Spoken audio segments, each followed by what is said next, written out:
توبہ استغفار کرنے پر اللہ بہت خوش ہوتے ہیں، اس کی خوشی کا کوئی انتہا نہیں ہو۔ اللہ اکبر، اللہ رب العالمین ہمارے رازق مالک، وہ ہمارے توبہ پر خوش ہوتے ہیں۔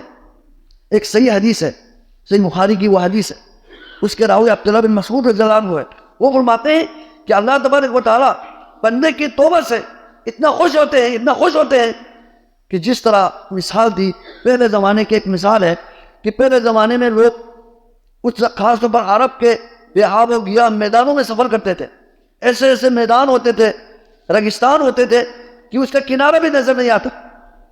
ایک بندے کی مثال دی، جس طرح ایک بندہ سفر کر رہا ہے، اس نے اپنے اونٹ کے اوپر اپنے ساز و سامان کھانے پینے کی چیزیں ادھر رکھ کر اونٹ پر بیٹھ کر وہ سفر کر رہا ہے۔ ایک میدان میں پہنچ گیا، وہاں صرف درمیان میں ایک درخت نظر آ گیا، وہاں سائے میں جا کر وہ بہت تھک گیا تھا، وہاں تھکنے کی وجہ سے اس نے اونٹ کو ساتھ رکھا، ساتھ رکھ کر وہ وہاں جو نا تھوڑا سا آرام کرنے کے لیے وہ اس درخت کے نیچے سائے میں سو گیا۔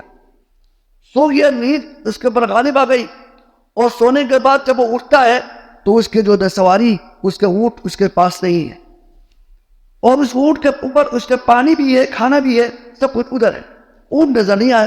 وہ باغ کے ادھر گیا، یہاں کوئی نہ چرن پرن بھی نہیں ہے، کچھ بھی نہیں ہے، اور اس کے پانی پینے کے پانی بھی ادھر ہے، کھانا بھی ادھر ہے۔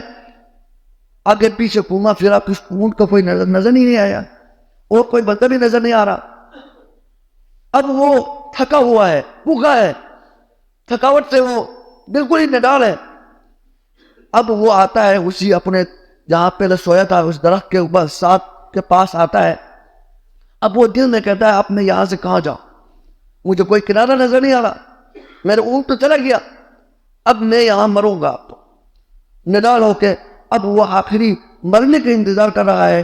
اب دوبارہ وہ سو گیا، اب میں موت کا انتظار کروں گا، یہ کہہ کر وہ دوبارہ وہ سو گیا۔ اس کو پھر دوبارہ نیند آ گئی، پھر سو گیا۔ سونے کے بعد کچھ عرصہ سونے کے بعد پھر وہ جاگتا ہے، اس کی آنکھ کھلتی ہے، اور اب اس کی آنکھ کھلتی ہے تو سامنے اس کو اونٹ نظر آ رہا ہے، سامنے اونٹ اس کے کھڑا ہے۔ اب اس کو کتنی خوشی ہوئی ہوگی، اللہ کے نبی فرماتے ہیں اس کو کتنی خوشی ہوئی ہوگی، اس کو نئی زندگی مل گئی۔ اس عرب کے ریگستان میں کوئی نہیں ہے، گرمی ہے، جو بھی پریشانی ہے، اپنی جگہ پر کھانے پینے کی کوئی چیز نہیں ہے، اونٹ پہ سوار ہو کے آیا تھا اور وہی اونٹ کے اوپر کھانا پینے کی چیزیں تھی۔ اب وہ دوبارہ جاگتا ہے تو پھر اونٹ نظر آ رہا ہے، پہلے اتنی نا امید ہو کر مرنے کے لیے وہ سویا تھا، اب دوبارہ جاگتا ہے تو اونٹ نظر آ رہا ہے۔ اب وہ اللہ کے نبی فرماتے ہیں اس بندے کو اتنی خوشی ہوگی، خوشی میں جو ہے نا کبھی انسان بولتا ہے تو اس کو کچھ سمجھ میں نہیں آتا میں کیا بول رہا ہوں، میرے زبان سے کیا ادا ہو رہی ہے۔ وہ اپنے خوشی کی وجہ سے کبھی غلطی کرتا ہے، انسان غلطی کرتا ہے۔ اس کو کہنا یہ چاہیے تھا اے پروردگار آپ میرا رب ہے، میں آپ کا غلام ہوں، بندہ ہوں، یہ کہنا چاہیے تھا۔ خوشی میں وہ غلطی کرتا ہے، الٹا بولتا ہے۔ اللہ کے نبی یہ بولتے ہیں کہ وہ خوشی میں غلطی کرتا ہے، وہ کہتا ہے کہ اے پروردگار آپ میرا غلام ہے، میں آپ کا رب ہوں، یہ غلطی کرتا ہے۔ خوشی میں اس کے زبان سے کیا ادا ہو رہا ہے اس کو یہ بھی سمجھ میں نہیں آتا، غلط بول رہا ہے۔ اگر وہ جان بوجھ کے بولے تو کفر غلبہ ہے، لیکن اس غلطی سے اس کو پتہ سمجھ میں نہیں آ رہا کیا میں بول رہا ہوں، اس کو اتنی خوشی ہوتی ہے۔